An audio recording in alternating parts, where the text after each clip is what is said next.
Welcome back. You see on to Signature Morning on Signature TV. People say sometimes that, they don't actually have or know any roles that the traditional rules are playing in government. And we want to know because I believe traditional rulers have great roles to play in government and in governing of the people out there. So to talk about these constitutional roles for traditional rulers in government, we have His Royal Highness Chinedu Nwobodo, traditional ruler, joining us this morning. Good morning and welcome, sir. Good morning, my sister Belinda. How are you? I'm fine. I will start with, wishing you a happy new month because this is beginning of November. And I wish same to you. Okay. Happy new month. I wish you the And I best. extend that to my brother and friend Charles. Good to see you, sir. Yeah, You're welcome. It's a pleasure.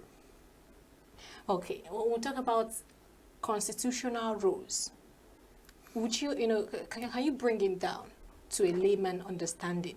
What is constitutional rule and how does it relate to traditional rulers? Yeah, eventually when we talk of constitutional rule, constitution is a framework, a people's framework, a guide, a document prepared by the people to guide what they do. Like you come to Nigeria, we have Nigerian Constitution of 1999 as amended. Down to Enugu, we have the statute books like the laws of Enugu State of Nigeria. You come down to communities, we have community embodiment of rules which guide the operations of official or office holders. Down the line, even down to the associations. Once we have a body of rules documented, in one hand you can have it and read through. That is what we call constitution. To bring it down to a layman's understanding, we can call it a roadmap. We can call it the directional, which gives you the powers to do what you can do. It is the constitution that will determine when somebody begins to act or travails. You are now out of what you can do. So that is constitution. And once it assigns rules to different arms of an organization, a state or country, that rule is what we call the constitutional rule. What you are bound to do by law. That's the constitutional rule. Okay. Right. Now we've established the meaning of constitutional rule. But I would want to ask, what roles do you think traditional rulers are meant to play in Nigeria's constitutional framework? Eventually, they have not been assigned in the constitutional role with regards to tier of governance. Because in Nigeria, we only have 3 tiers of governance. The national government, what we call the federal government of Nigeria. We have the state government and of course the local government. Leaving out the most important, which should be the 3rd tier. People who are very close to the people. Because whatever you call development is local. It's localized at a place. It comes from the grassroots. Whatever you can say is crisis also is localized. It's happening at a place. And within that place, there is the closest government to that place, which is the traditional institution. When we talk of the traditional institution, it comprises even the town union, because they are the people. After the Igwe, then you get the town union within the locality. But eventually, we don't have a constitutional provision regarding them as a kind of political structure to govern Nigeria. So it's about the state. But of course, that should be the cradle of governance. They are the people who are mediating between the state and the government. Right. Recently, just in continuation, so you can add this, recently there's this news about inculcating traditional rulers into governance. And some people have welcomed the development. Some others, took it with a pinch of salt a little bit because, again, how would it really work? They're thinking about it because we already have a local government authority. So the only issue would be the direct impact of how this particular inculcation would do in governance. How do you think it will play out? What sort of role do you think that the traditional ruler can play as in governance as it stands? What are those kinds of suggestions? Mr. Charles, the suggestions are quite clear. What the traditional rulers are doing. Of course, they are doing it already, except to have a kind of constitutional provisions that will make it not just a puppet seat where they fear certain actions from certain authorities higher.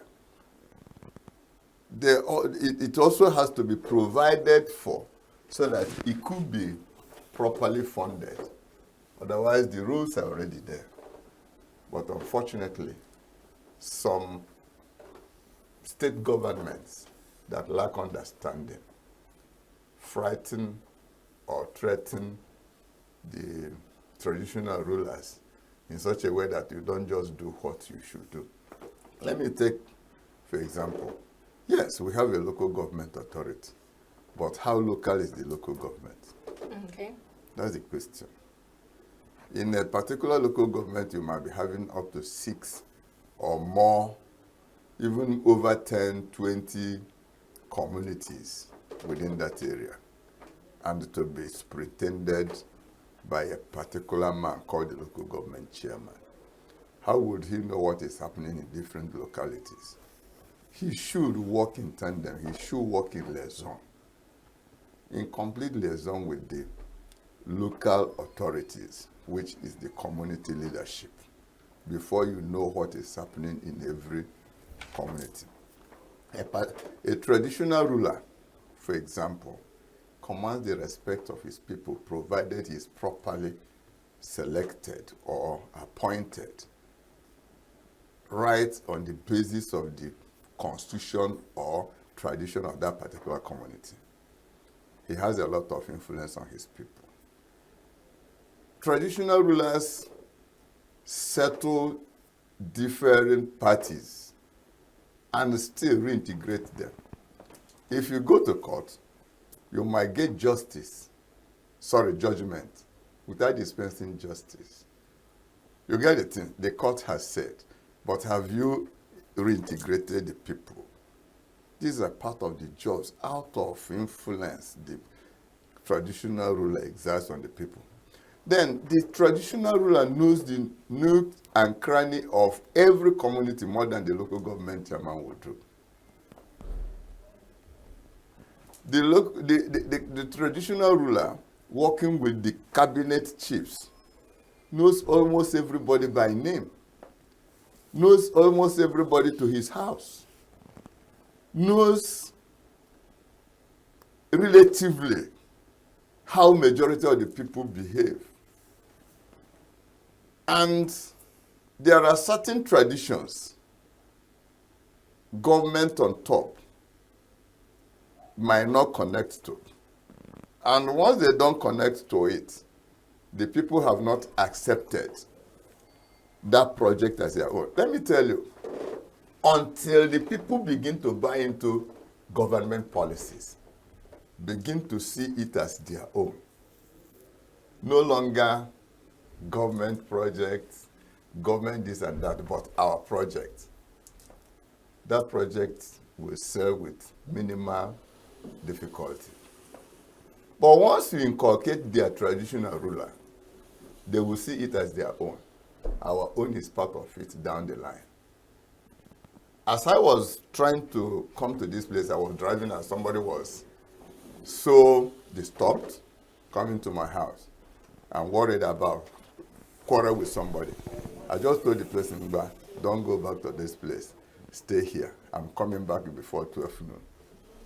And I will understand what is happening. I've suited now. The person is now waiting for me. whatever could be the crisis is now settling. It would have taken more time to begin to look for police. It would have taken more time to begin to look for local government chairman. It would even have amounted to wasting more time going to local government chairman and sitting to wait to see the local government chairman. But if I get back and understand what is happening, it takes me a phone call, and that link is made. So for somebody to begin to ask what are the rules of traditional rulers, the person may not have lived in his community, or where he is even living. He may not have taken time to see what the traditional rulers are doing. Traditional rulers provide a kind of safety valve, resolve crises that would have been waiting for the court of records to resolve. They resolve it and then reintegrate the people. So a number of things they would do. That word safety valve is so much, and everybody has to understand it, that particular tier of governance, or let me not, of course it's a tier of governance because you can't avoid it, right, but it has not been constitutionally recognized in the country. It's important we do it.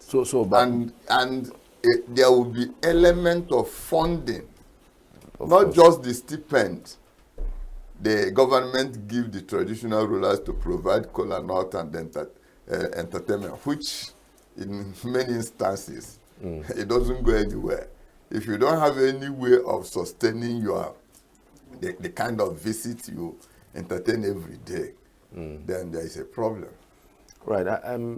You actually captured the essence, really.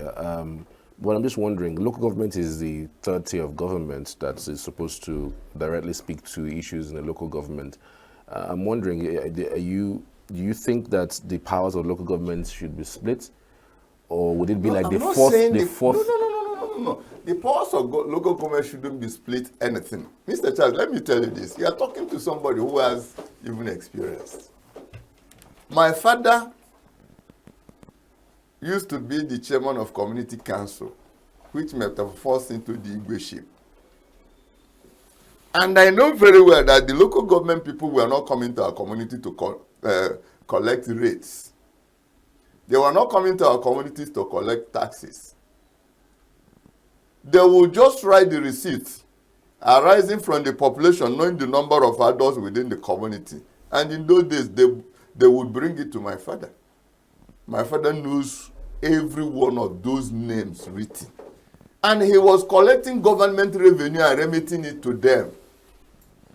And when he remits those government revenues coming from that community, there's no portion of it coming back to the community. He will still come back to begin to think of how to raise funds to run his community. So you see that the jobs of local governments are there, but those jobs are done in particular localities, the real local people, the communities. I remember very well that in those days, one Mr. Bose was my father's secretary, posted from local government. Every day he prepares to work and he comes to my father's house as the job. And then from my father's house, if he had reported, he would now go to where we had our office then as the community. That is one aspect. Now, supervision of opening of gutters. Yes, that's the job, cleanliness of the environment. That's one of the jobs of the local government. Who supervises it within the community? That should be the community leaders. And cleanliness is next to godliness, they say. It's the job of the local government, but who does it within the community level? It should be supervised by the community.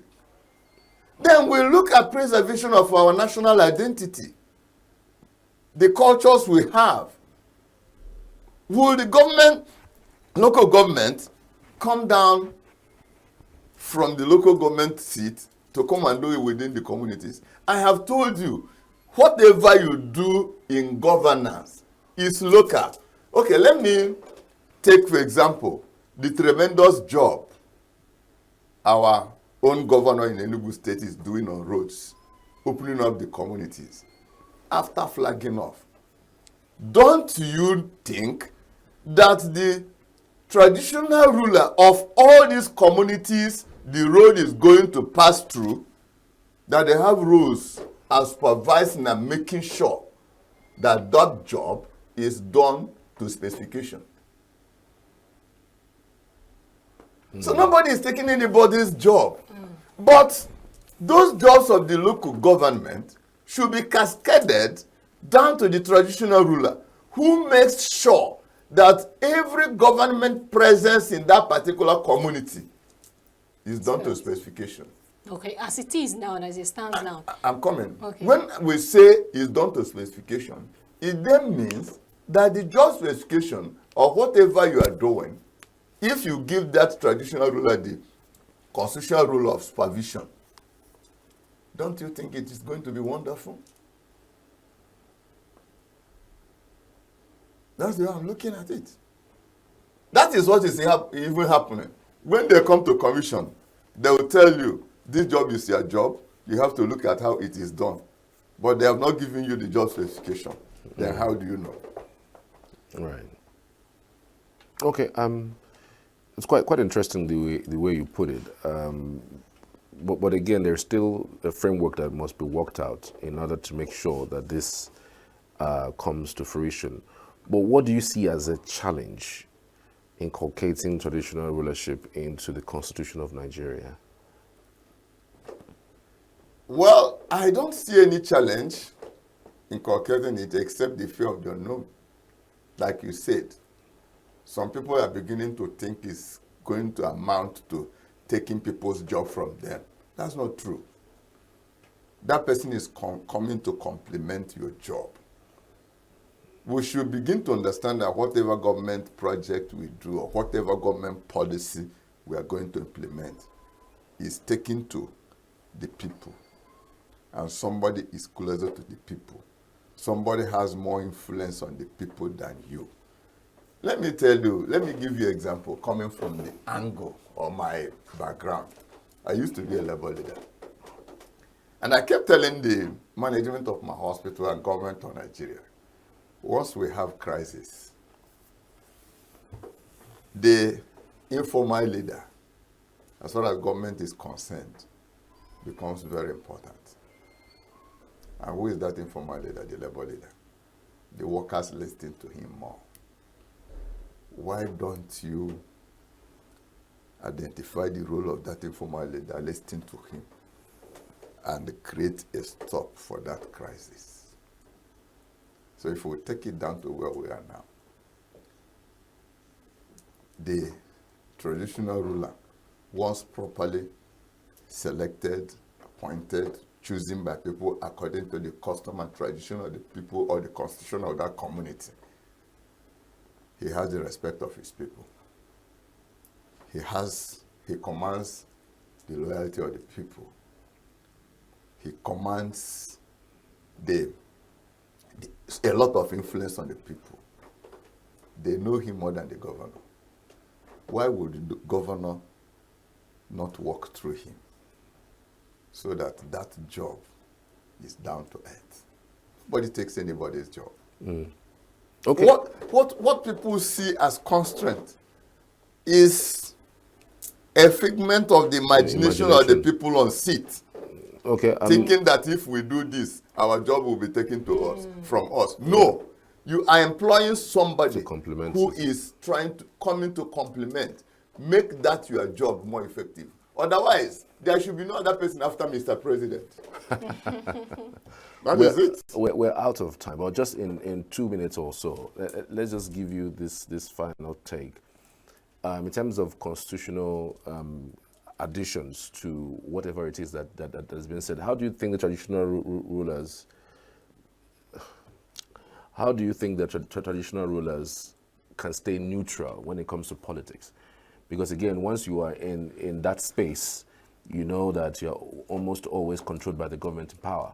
And if you do anyhow, like they say, you see anyhow. So they tend to... That is the point I'm making. That is even why, I said it earlier than now, that is even why our traditional rulers are not performing.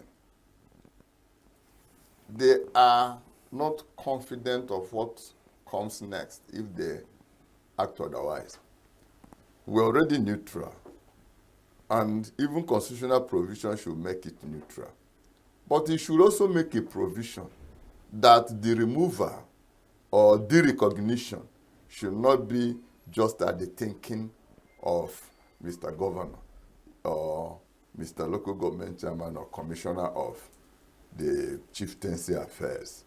There must be a stringent measure or criteria listed that removal of a traditional ruler becomes more difficult, more serious than the way it is now. That is what the Constitution should provide. Otherwise, that traditional ruler is both the traditional ruler for members of Party A in his community and members of Party B in his community, and is bound to speak the truth even when it affects the government in power. And you cannot just because the person is saying the truth, remove him. You don't just see it as disobedience. You are saying we're out of time, but I'm talking from experience. Let's continue. When I was a Labour leader, a certain person, let me not mention them, but the names are within my fingertips. A certain person was brought to administrative disciplinary committee. And I was sitting in that committee as a Labour leader. And that was when we defined the job of a messenger. Mr. Charles, right here, any messenger employed in this office owes his or her allegiance to this office, not to you. You cannot just because you told the messenger to go to Godfrey Okoye University Gate to buy you something, and if the person says no, you query the person and throw the person out of job. No. That one is just personal relationship. But if you have a letter to be delivered to Godfrey Okoye University and you give it to that messenger and the person says no, that is disobedience. So, if we have a traditional ruler and you want him to do something that is not ideal, something his people does not believe in, and of course, something that will not bring value, and he says no, simply because you have authority over the person, you throw him away. That is the major problem we have as traditional rulers. And that is the constitutional provision I want. That will make it not so simple to remove a traditional ruler. Let me tell you. Even when they err? Yeah. No, I'm not saying that. When you said the rules would have stipulated what the person would have done to be considered that he has erred. Okay. Yeah. Not because he shared his opinions about certain things. Not because he speaks out the truth.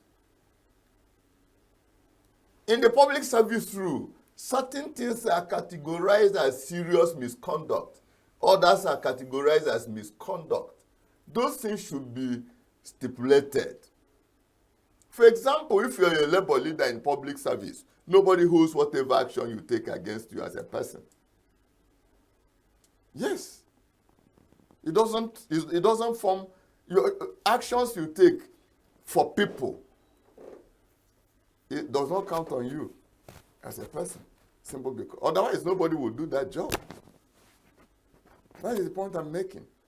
When you err, let it be obvious that the person has erred. And we must have listed out those things that should constitute the offense of the traditional ruler.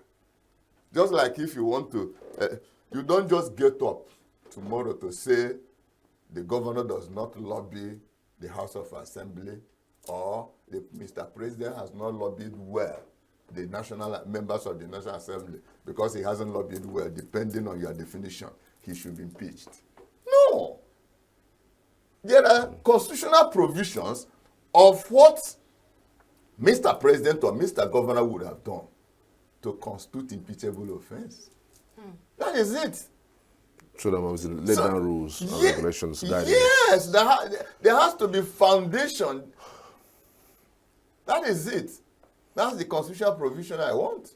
All right. I mean, I think South Africa has this style of inculcating tradition into their governance. They have tried it, and it's like working for them. Because during the inauguration of their president, you see their chiefs, seated in front. I mean, I'm not sure we have that.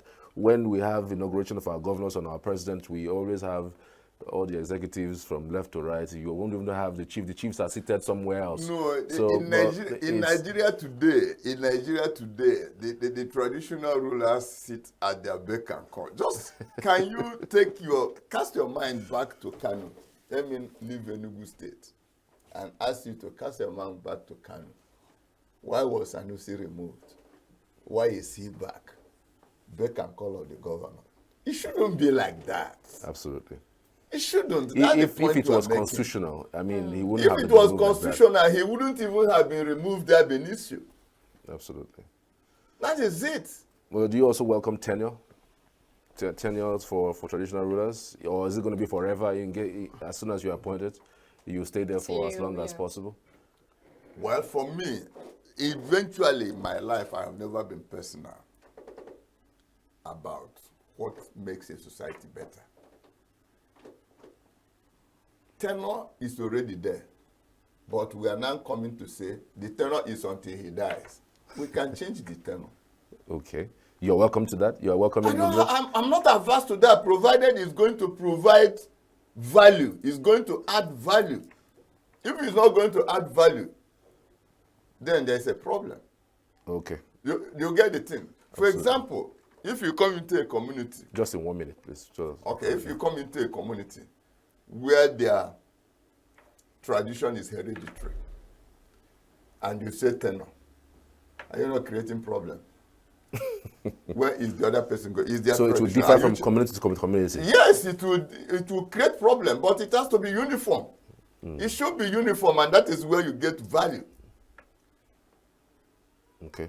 That is the trouble there. And if you go to, assuming it's going to be within the Nigerian Constitution, you must take so many things into consideration because this is the original government system of the people. Absolutely. Every other one is borrowed. This is the government of the people, for the people and by the people. That is the only government of the people, for the people and by the people. Traditional. That's the traditional rulers. So if you are going to consider tenure, make sure that your consideration has to add value. That's my concern. Absolutely. Let's leave it there. Thank you so much. Thank you very much. Truly appreciate it. I mean, this insight from you is always very fantastic. I'm sure that one of these days they are going to invite you to maybe create a constitution just before they adopt this. You are going to be one of the panel of people who will write the constitution in order for it to, better the society. Because you look like you have everything all eventually, before Mr. Charles, let me also tell you this. Before I even go to apply to be part of the contestants, the first thing I did was to go for the traditional rulers law of Enugu State. I read through. And I became convinced that I was qualified.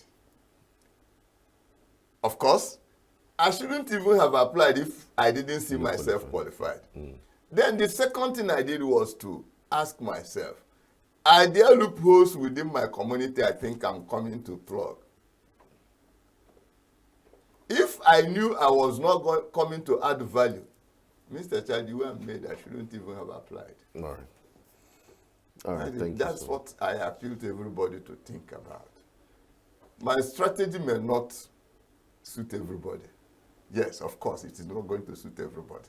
But I'm sure by the time I leave, people will begin to say, this man was a good man.